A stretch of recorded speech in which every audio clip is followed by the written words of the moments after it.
Hey, it's Dr. Schmidt. So I got some great success stories I want to share with you. And then I want to share an experience that somebody had wearing a face mask for a period of time, um, like for over the course of many months on a regular basis. Okay, so here's my success stories. So number one, I have a gentleman who saw me in the office last fall. He's got prostate cancer. His MRI in October showed a spot. And then the doctor said, let's wait and see what happens. And so in the meantime, he's at home. He's not going to work, and I put him on supplements based on the book How to Starve Cancer. Now, I'm not treating cancer. I only let medical doctors treat cancer. They got chemotherapy, radiation, and drugs. And but cancer cells feed off of certain fuels, and there are 18 ways that they feed. And so some cancers do some fuel lines, and other cancers do other fuel lines. So just look up on PubMed that fuel that cancer uses, and then how do you block the fuel line. And so I gave him a bunch of supplements, and then he just had a biopsy last month, and they focused on that spot. They pulled 5 samples out of that spot and 10 samples elsewhere from the prostate, and they all came back clean. So that's really awesome. It's super exciting. And another one, this is one of my this is an amazing success story in my career. So I've been studying nutrition since 1993. I've been practicing it since 1998. And I have a patient that he's been with me for a long period of time. He's autistic. He needs 24 hours a day, 7 days a week care. He's nonverbal, basically. And now he's using a fork for the first time in his life. It's super exciting. And he's also very much more has more dexterity picking up his toys and stuff like that. So I know it may sound like simple or something, but it's not at all. What happened was we're really focusing on parasites and getting his intestines to work well. And he eliminated maybe a dozen or more parasites. Some are a foot long, some are 6 inches long, and then a wide variety of other things like mucus and stuff like that. But his intestines are getting cleaned out. His body's getting cleaned out of parasites. And we have his colon working a lot better. So it's super exciting. And it makes everything better. His brain's working better. His fingers are working better. Dexterity. Okay, cool. I have my next success story is 2 different people. Same story. The first one, they're both diabetic. And the solution for diabetes is a low-carb diet. And I don't know of anything that beats it. I used to give supplements to people with diabetes, thinking that the supplements would work. It's not about supplements or herbs. I mean, yeah, they can be helpful, but ketosis, absolutely. Low carb keto is the way to go.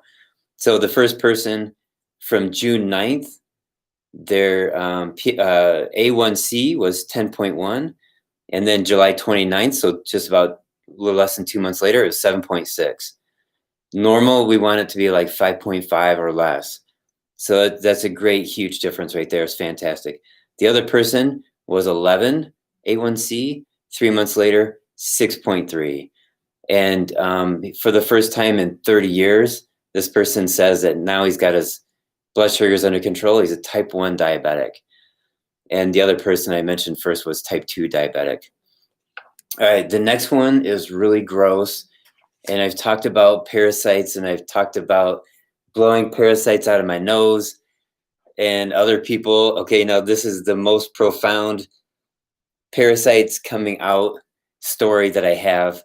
Now, this guy came to me in my office over a year ago, and he's from out of state. He flew in, and I did the muscle testing procedure. He had a lot going on. He needed some kidney support and stuff like that.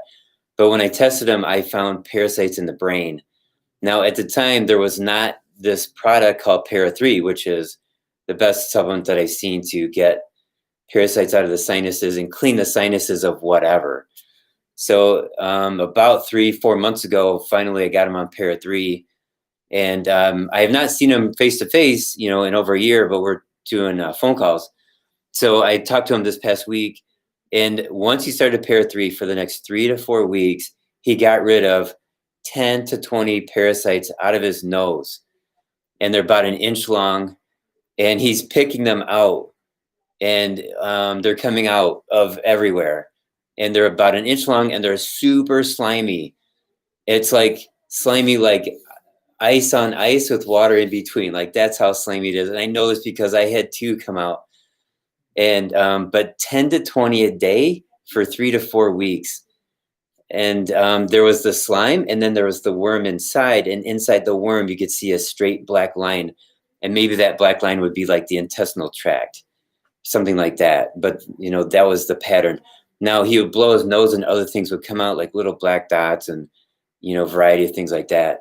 So anyways, imagine going through this yourself. If you have sinus pressure, if you get mucus, there's an organism in there causing the mucus they grow it. They make the mucus to live in it.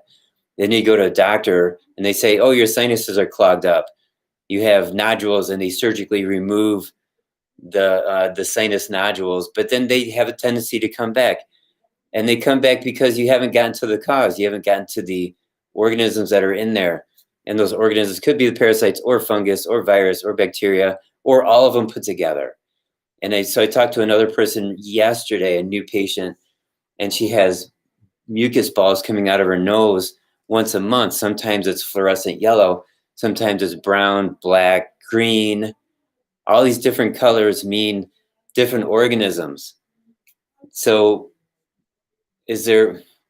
medicine's pretty good with antibiotics, that's one of their mainstays, but man, there are other medications. They just don't work too well for virus, fungus, parasites. They don't have anything for viruses. We know that. If they had something for viruses, we wouldn't be on lockdown. Okay. I want to say the next one's about the mask story. So a woman with a job where she's wearing a mask most of the time. Now, back in April, her body is creating body odor for the first time ever in her life. Her armpits smell. So imagine you're trying to push out toxins out of your nose, and the mask is holding the toxins in, and you rebreathe your own toxins. So now the body says, well, where am I going to put these toxins? I got to get them out. So this skin right here is pretty good at getting toxins out. Also the bottom of the feet, for what it's worth. Just know that. But now she's got body odor for the first time in her life. So here it is, May, June, July. It's been 3 months since then.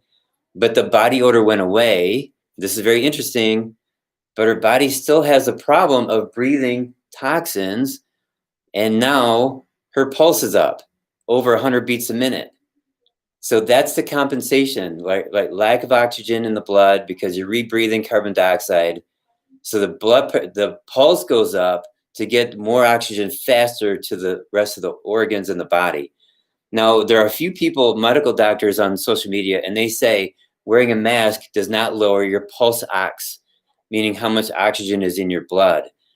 And that's not true for everybody. You can have, some sort of a lung disease, and you can have a lower pulse ox from wearing a mask, simple as that. So it's not a true statement for everybody.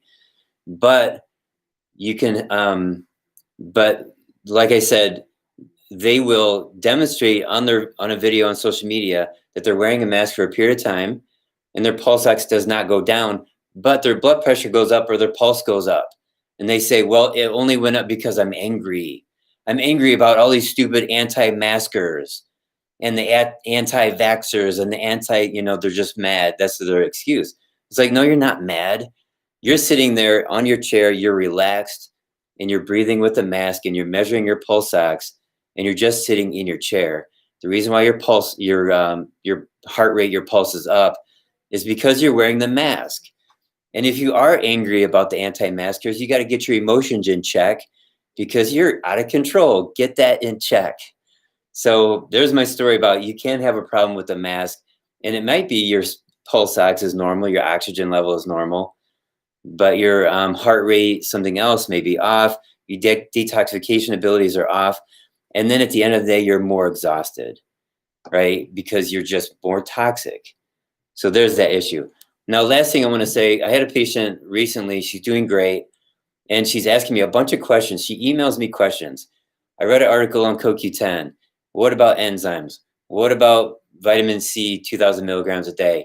What about this? What about that? I saw a video. I saw an article. And it's like, look, when I talk to you about your health and I recommend a supplement or a diet, I'm thinking of everything.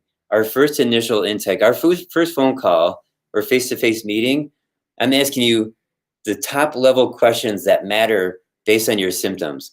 And I can ask you 600 questions, or I can recommend 600 products, and I'm thinking with all of them. And I got you covered. That's my point. I got you covered. So just let me ask your questions. I need concise, succinct answers from you. And when I recommend a supplement, I'm subtracting 599 other supplements from the repertoire of tools of supplements that we have. So that's how I'm thinking. And then with the diet, there's a lot of options.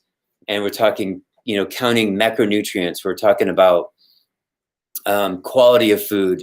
And we're talking about ketosis or not. We're, all these options, right? And I'm thinking of all of them when I give you a recommendation.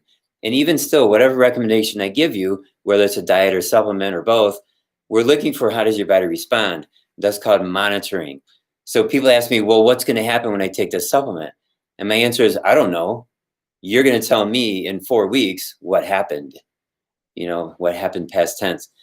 And I can make a prediction, but then I'm trying to predict the future. And yeah, I've had a lot of people take supplements in the past, and there's a pretty good pattern for most supplements, like this will give you energy, or this will make you go to the bathroom better, or this one will help with your vision, or this will make your muscles stronger. And that's typically what happens. And I can say that, but I'm not always right. So there's that, like when I make a prediction, I could be wrong. But some people think that I know everything, including the future. And I don't. Can you believe it? I don't know everything. All right. So anyways, that's it for my little video today. Thank you for watching. I actually ran this video last night. I did this live last night. This content, these notes, and I had one person watching, and I think YouTube was broken. And I was like, oh my gosh, YouTube, they've killed my channel. I only had one person the whole live stream. So here I have 97 people watching. I appreciate it. And I'm glad YouTube's not broken, although they are fundamentally at their leadership. Okay, see you at the next video. Bye.